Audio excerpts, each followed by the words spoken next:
Want my style advice from season to season? That's exactly what you'll get when you sign up for my membership, Curator. Every 3 months, I'll send you my favorite fashion, beauty, and lifestyle products, all valued at over $400 and yours for just $125 per season. Everything has been selected to make you feel extra chic and confident in spring, summer, fall, and winter and elevate your everyday while letting your personal style shine through.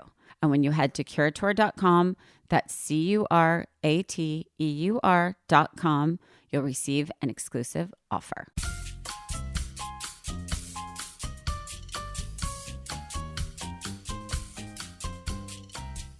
Hi, everyone. I'm Rachel Zoe, and you're listening to Climbing in Heels. This show is all about celebrating the most extraordinary superwomen who will be sharing their incredible journeys to the top, all while staying glamorous.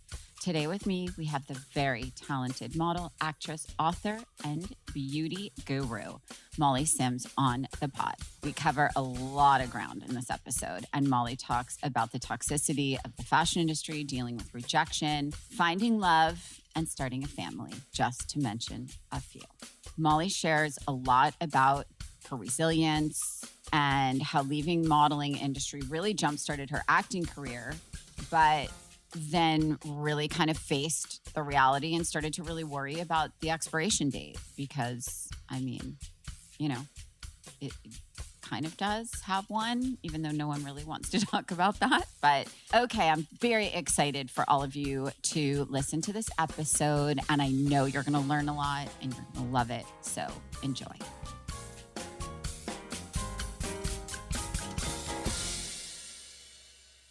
First of all, thank you for having me because I love this podcast. And I love that. I love that, it is really, not to quote Miley Cyrus, but it is really the climb.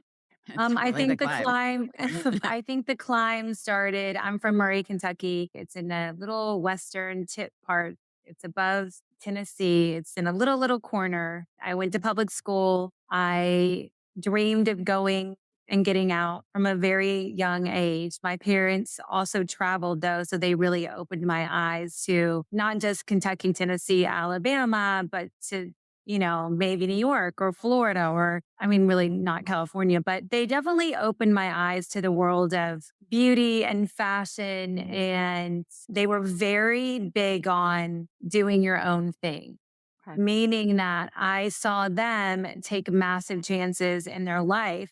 My dad was the guy who bought back your books at the end of the year because it went from a first edition to a second edition. He's like, okay, I'll give you $20. You're like, but I paid 50. You're like, tell your teachers, but that was my dad. Right. And he left the company when I think I was like 5 years old, and we got down to like $5.38 and a freezer. My mom grew up on a farm not far, far away, and a telex machine on concrete blocks in the basement. Oh my God. I know, Oh, right? man. So you see all of those little things. And listen, I had an idyllic childhood. We played sports. We were, very Like community. small town, like knew everybody, walked everywhere. Like, I mean, by the way, don't you dream that for our kids? I mean, I do. I wish I that. mean, we did when I think, a lot of people talk about, LA being, this or that. But I have to say, I think we, especially Rachel and I, have created this little pocket that our kids can have that experience. And I do think it's, while it's not, 30 years ago, 40 years ago, there are certain things that will always be, and that's community. And my mom had a really good community. But I think through her traveling, him traveling, my mom and my dad, they always wanted more for us, meaning not that they thought Kentucky was bad or just staying in, your hometown, but they really always pushed us to be like, well, what do you want to be? Like they never did the, You can't leave here. you can't be that. Right. Like Brooke looked at me dead in the eye the other day, and my trainer, Erica, he was talking to her. He comes down at 6:20, puts his uniform on, starts chit-chatting. And he was like, Erica, mom, he was like, I really don't know what I'm going to do. I mean, I could be an NBA player or I could be a PLL player, a professional lacrosse player. He was like, I just don't know. And, I could see her trying not to flinch, being Yeah, of like, "You're course. probably not going to be either of the two." But he goes, "I might just pick the money." And in that moment, you don't say, "Oh, Of you're course. never going to, he's probably never going to be that." Of But course. I do think, my parents are really good with, the dream chasing. Like they let us chase it. They Yeah. let us believe in it. That's very important though. That's very like it's funny because you touch on that and realize that it's funny that you recognize it now that they were so kind of free with that because I think especially 30 years ago, I think parents were very traditional and very my parents were the same and not the norm. Their friends were very like go to Ivy League to their kids, like all that. My parents weren't that. And I think now when I look at it, I'm like, huh. I'm like listening to your kids with those pure thoughts, like Brooksy, like, will I be a lacrosse player? Will I be an NBA player? Like, g- great. You're in fourth grade. Like, lit, think all the dreams and go for because you have the next like 15 years, right? That you're gonna your mind is gonna change 400 times about all of these things. But also, Pure. it's pure. It's And pure. also, they really, whether you think your kids are picking up on certain things or not picking up, I was. Like, Yeah. I remember being like, my restaurant, my brother and I he pretended that he was blind and deaf and he was my customer in the restaurant. Well, the restaurant was called the Vanderbilt. But where do you think I got the Vanderbilt from? Because Vanderbilt was where my dad would do the book buy and my mom would go to Nashville. And so it's a great university. It's a great school. So all those little things that were kind of set in motion, Yeah. even though they didn't really want us to have an education, but they didn't think that you got to like my brother went to Murray State for 2 years and then he turned pro and was a professional golfer for 20 years. I went to That. Vanderbilt, became a tried out. And, I would say to my mom, like, why does it like even like the high school football games? I'm like, why do we all have to have the same mom? Right? Like, why do we all have to have the same? Like, my mom would be like, okay, all the girls are wearing their hairs curly. Right. I was like, that Yeah. Aussie Yeah. strength Oh spray, the yeah. purple I bottle, know well. the, the Julia Roberts of it all. The Adam Sandler movie of it all. Exactly. And so she would be like, all the college girls are wearing their hair straight. And I was like, really? I was like, yeah. She goes, it's called a straightening iron. I was like, I don't even know what that is. She goes, me neither.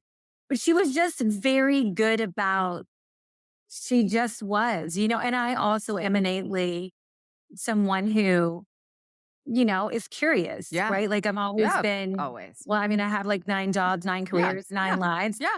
Gemini. And so, I went to Vanderbilt and then I got an opportunity to go to New York to model, to go for a summer just to see. And I remember being like, we're going to like, I think I'd only been on a flight. I went to my junior year in high school. I went to France. Right. My French name was Jacqueline. And I'm like, I'm going to live here one day.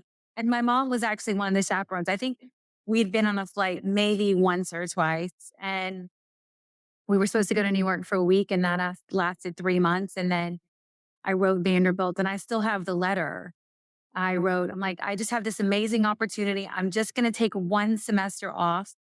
And then I got sent to Germany and then from there to London and then Paris. And I lived in Italy. And so I lived in Europe off and on for 7 years before I kind of came back to New York for not for good, but then you make it another jump. So it was always, but there I learned how to dress, right? So in London, I learned to be edgy and punky Yeah. and be like Doc Marteny with a Yep. dress and an oversized. And a then in biker Paris, jacket. and a biker jacket. In Paris, I learned who Vivienne Westwood was. And then in Paris, I learned, I don't know, just the French girl chic. French girl chic, the dressed up but not dressed up, the makeup but no makeup. In Italy, I learned the sexiness Yep. of all of it. Animal prints, embrace your womanhood, all the Right. things about I Italian learned women that to- captivate you, right? And so I think, through all of that, it was truly my education, and I just got back from not being in Paris. I've now gone twice in the last 4 months and I hadn't gone Yeah. since Yeah. Couture Wild. of Yeah. 2020, January. Crazy. and how much I missed it and how much I loved it. But it was truly an education for me as much as modeling, was an education of its own in terms Yeah. of growing up and life and leaving your chocolate chip cookie dough, dipping your fry in a windy Sundays and going to a football game. It was definitely a change. Well, I think with every iteration, I don't know, but it all came back to beauty and fashion yeah.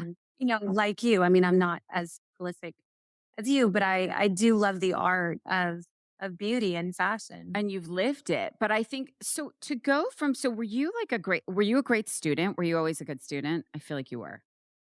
It's funny. We just had our parent teacher conference, and my mom passed away, as Rachel knows, Yes. a few years ago. And last year I had to, well, we ultimately sold our family home. And so I found all the report cards. Now you know, I am a worker bee. Yep. I have always been a worker bee. I just had a 50th, which sadly Rachel couldn't come across 3 continents at this moment. And my college roommate who I went to Vanderbilt with was like, okay, so she was in the pre-law. She was like, and I wish you could have heard Michelle say it with her highlighter. I was the worker bee, and I found these report cards, and I've always thought my brother was smarter than me because he just got it quicker. He was a better test taker. Different learner. But I was like, are you fucking kidding me? I FaceTimed him. I was like, you made like C's. And I go, here I am. It was like A's and B's. I mean, I knew I got into Vanderbilt. There's something could have been going right, but like, I never thought I'm good in certain ways. Yeah. We're all different but learners, babe. But you did. my, You were a good my, student. I'm a good student, but I was a worker. It took me a second to get it. Yeah. But once I did get it, it's why I can memorize fast now. But I've been memorizing for 20 years. Right. True. And so okay, so you go and so obviously I would imagine, and I could be making this up, but I'm gonna venture to guess, and I may in our very long friendship have heard this through the grapevine. Were you homecoming queen or something? Prom queen. I feel like you were some kind of queen. That pageant queen, something that like yeah. Oh, yeah. Miss Cowley County. I was phenomenal. Allison. I remember What was this. her last name? Oh, yeah. I had the puffy. I made the newspaper. I sold the most amount of Girl Scout cookies. Of course you did. Oh, yeah. But that's the thing. That's the thing. And that to me, it's funny. Being a good student to me is never about an IQ. It's sort of like, did you put the work in? Right. And ultimately, I always joke. So I went to college, I got the whole thing, my degrees. In hindsight, had my parents said, you don't have to go and you can go start working, I 1,000% would have started. I would have started working and started my career at 16, 1,000%. And I think that I always like to talk about education on this podcast because I really stand by that your education in no way defines you. I think for some people, they hold that in a very certain place and they continue to reference it throughout their lives, right? Like doctors and lawyers, very specific, professions. But I have gone on to see, and this is not to say don't go to college, don't try hard. It's nothing. That's such a different conversation. But I do think that some of the most successful people I know have either dropped out of high school, have not gone to college, have gone to college and left college, have da-da, and gone on to be so incredibly successful in so many different ways. But I want to talk about modeling for a second because you said how that educated you, and I've had models on the podcast, stylists, all people throughout the industry, actors. To me, coming up, styling models, right? I was asked to be a model when I was in college, and I thought, God, no, I'm terrified. I'm too insecure. I could never do this. I'm short. All the things.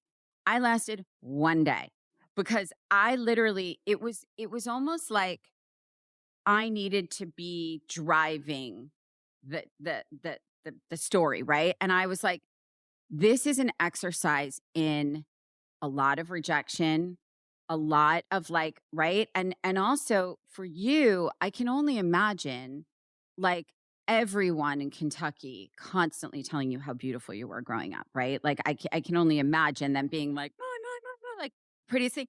And I had someone on the pod recently who very admittedly made this very good point, and I think as you're raising a daughter, I think who is breathtaking, I do recognize that when you hear very young how beautiful you are, how that can be, I hate to use the word toxic, but I think it can be in some ways, right? Because it starts to make you think, this is what I am, this is what I'm worth, this is what I'm doing, everything relies on this, right? But it also can be this positive that you're like, hey, okay, yeah, I'm really pretty, but you know what? I'm really freaking smart and I'm really driven and I can do a million things, right? So it's getting that information and what you do with it. But what I've seen since the day I met you is obviously being beautiful and being like 40 feet taller than me and all these things. But so beyond that, I never thought of you in that regard because you were always such this like strong presence to me of, okay, blah, blah, blah, like, we're going to do this. Okay. What do you think about? Okay. This is like 1,000 jobs, 1,000 ideas. Saying no to you is not an option. And so I think like, My yes, husband will agree. right? My husband will Of agree. course. I told Stuber he has no chance. Like I told him that long ago. But I was like, and then he had Scarlett, and I was like, you really have no chance. But I was like, here's the thing. To me, your beauty, your height, like your presence, that's all to me just like the bonus. That's to me the package for all the things. Because you never stop. Like I remember after you had Gray and we were sitting on the beach at the end of the summer, and you said to me, I'm going to do it. I'm like, do what? And you're like, I'm going back. Back where you're like, I'm going back to work.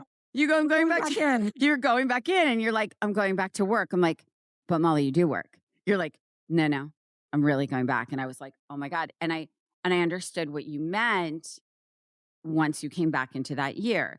And so I want to talk about that because you left college, a great college, and you went off to model and you traveled the world, which I would argue is probably a bigger learning and education than you can ever have in any textbook, in any school, right?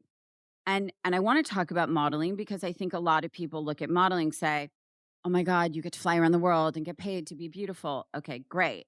But there's a lot that goes with modeling that I do think really helps shape who you are in this world, right? Yeah, listen, I mean, I think, for me being so nurtured and kept so In your safe I will- bubble. and it's our safe bubble, not naive, just because of where I was Yeah, from. I mean, I sure. wasn't even from Atlanta, where all the Buckheads and Yep. girls, or from Dallas or Yep. Houston, from Highland Park or Garden City. Yep. I wasn't. So even the jump from Murray, Kentucky to Nashville, Tennessee was a massive jump. But Yep. when you jump To to New York Paris. City, Or to Paris. Paris, to Europe, it was definitely, listen, to your point, I'd always been told, oh, you're pretty, or, Mhm. oh God, you're Mhm. worse, you're really tall when you're so little. But I'd gotten to Germany and, I was supposed to be starting my junior year of college. And all of a sudden they were like, oh, I don't know, you're too heavy to start modeling. And I was like, oh, okay. Well, they also advance you a ticket, right? So Right. I'm like, oh my God, how am I going to pay back the Sure. $737? But at Yep. that point, my mom and dad had money a Right. little bit. So I knew that at one point, You'd be and I safe. called her. Yeah. And I called her and I'm like, I got to come home. And she's like, just, just let's give it 2 days. Yeah. I give it 2 more days. I called back. I'm like, I mean, when they went to, go get your jeans out of your suitcase, Yeah. and they're like, oh, you're a size 4 and you need to be a size 0. It was a little daunting. Oh, But then one day it changed. right. And it was about 2 weeks later. Right. And this photographer, he was like, I'm going to book you again tomorrow. I'm like, really? And they were really hard on me, my agency, which, I'm not going to Yeah. kind of say who they were, Yeah. but Well, in those days, though, Molly, there was no mercy. No one cared about hurting anybody's feelings. I mean, let's but be real. I started working in Germany, and all of a sudden the photographer would be like, can you go a little bit to the left of your face? Can you go a little bit to the right? I go, finally, I said, everyone keeps saying that to me. Is there something like not symmetrical about my face, or he goes, your nose is crooked.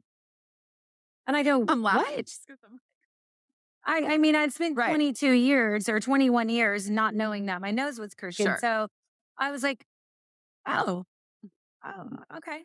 That's always good to know. Um, but it was something like that, something you never thought of, something that you never focused on. No, That was the hardest part about modeling of course. because, where your body dysmorphia kicked in, Of course. would kick in, Of whether course. it's be you're too blonde, you're too dark, you're not tall enough, you're not skinny enough, you're Yep. too muscular, you're not muscular enough.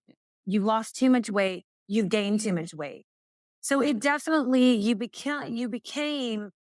I became very resilient in my youth to like it knocks you down. I Yeah, mean, of it course. can't Of not course. knock you down, Sure. but then you get back up. Yep.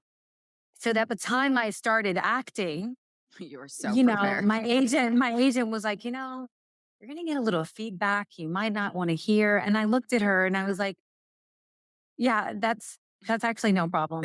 Like, I think I've heard everything known to man about what is wrong with me, what I could be, what I'm not, how I could do this, and so in that way, yes, I think, next to probably being a ballerina, the pressure, and yes, you get to fly around the world, but you're an It's economy. lonely.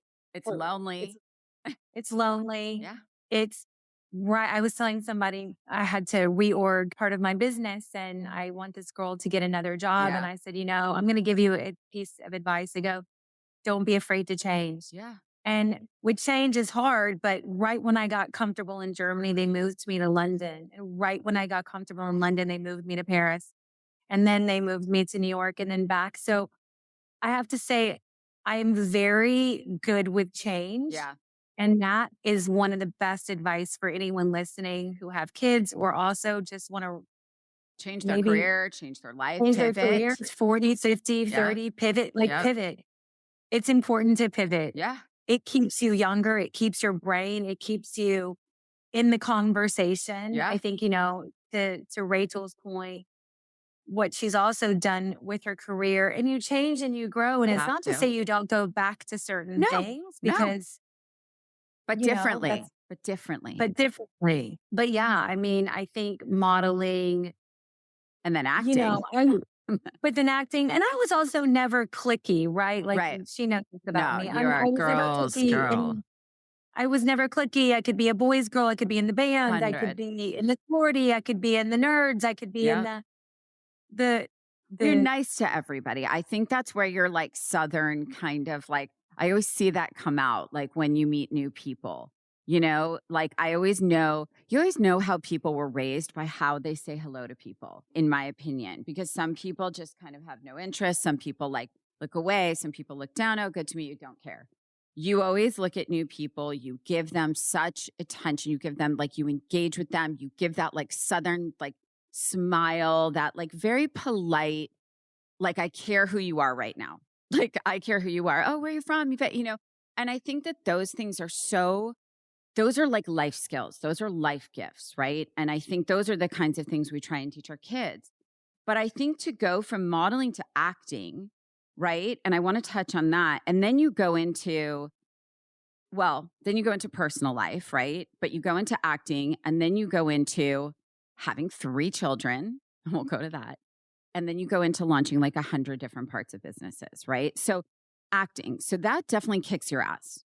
I mean, I know that what firsthand. was funny Well, is not firsthand because I would never do it. when I was so afraid because it was at the time when certain girls were like, Yeah, I'm not a model, sure. and I was always very grateful. I Yeah. still am grateful. Yeah.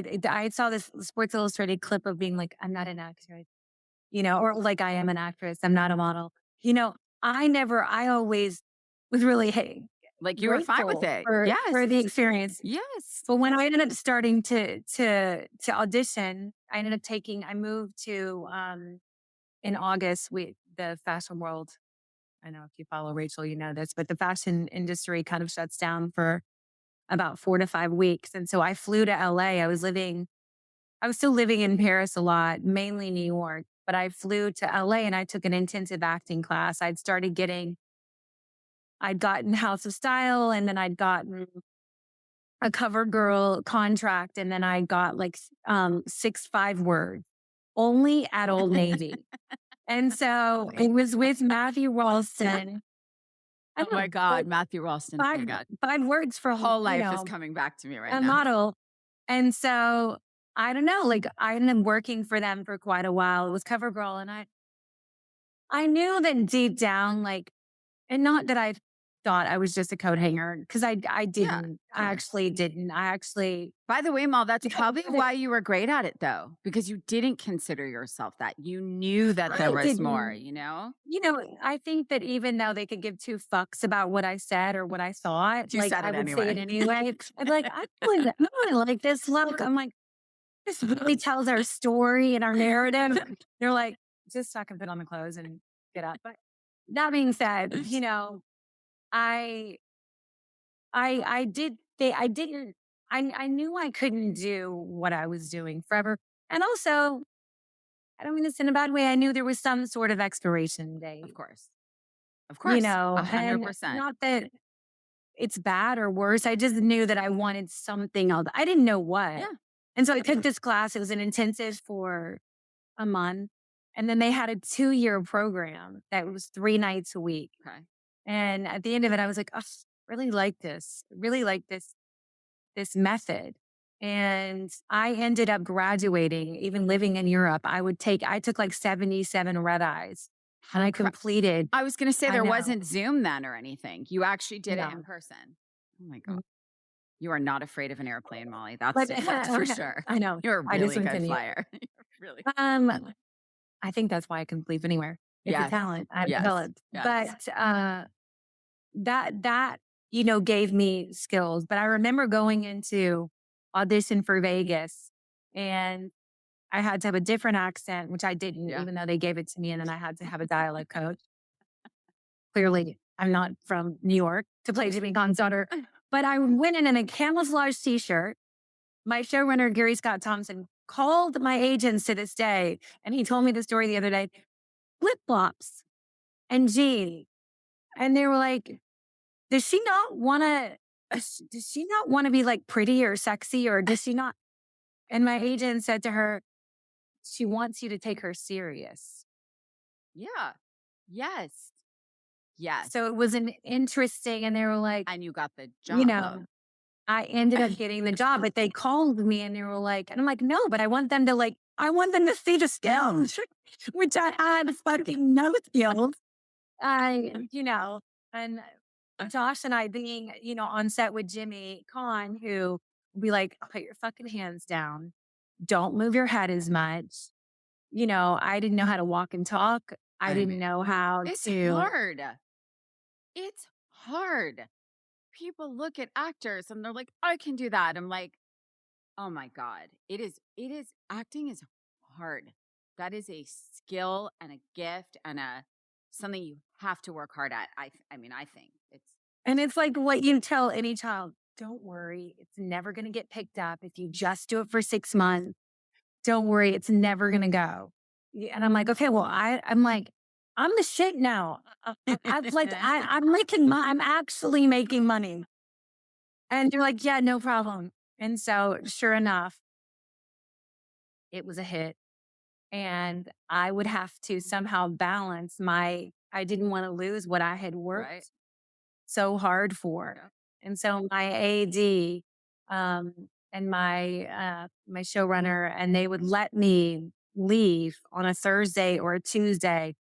I mean, at the time, I can't believe how many chances I took, because it's not like it's not modeling or even like any job. It's like, if you're not there, they lose money. Like it's 100%. Like you have to show up. Yes. Yeah, it's not like, oh, I'll be there in 30 minutes. Like it doesn't. No. Which is another lesson, by the way. But I did that for almost 6 years. And was it 6 years? It was 5.5 years. And it's funny, the strike is happening. If you guys are listening, and no SAG and WGA and TGA just settled. But again, it gave me time to focus on finding a prince and staying in one place.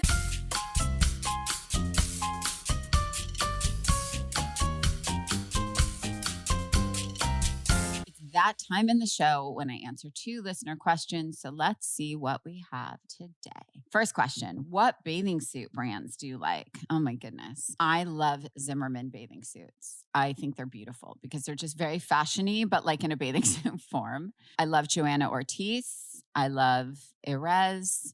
Yeah, those are probably my favorite bathing suits because I like bathing suits that look a bit more unexpected and just like have a bit of drama. And I think they're beautiful. Would I move back to New York once my boys are grown? I don't know. I have to really see where my life takes me over the next several years because I think the idea is that once your kids leave, you're supposed to kind of chill out more. And I would say that New York is probably the opposite of chilling out. When I'm in New York, I go out 7 nights a week until ungodly hours of the night. But it could be that when my kids go to college, maybe I'm going to want to do that. And maybe I'm going to want to start dancing on tables again as an adult. But I do miss it. And I wouldn't say no because I could see myself living between New York City and maybe the Hamptons and having a house out there to sort of really spend long stretches of time on. But I would not live full time only in New York City again. I just couldn't do it. So I hope that answers the question. Don't forget to submit your questions for next week's episode. All you have to do is DM us your questions to @ClimbingInHeelsPod on Instagram, and I might just answer your question. I want to thank Molly so much for coming on the podcast. She's really one of the most well-traveled and well-spoken women I know. We've known each other a really long time. Molly and I were really on a roll this week, so we're actually going to come back next week with part 2 of my interview with Molly Sims because we had so much to talk about that we just couldn't stop. So we actually have broken this out into 2 episodes because I think you're going to learn a lot from it. It's good. If you want more Climbing in Heels content, follow me on @RachelZoe and @ClimbingInHeelsPod on Instagram for more updates on upcoming guest episodes and all things spiritual.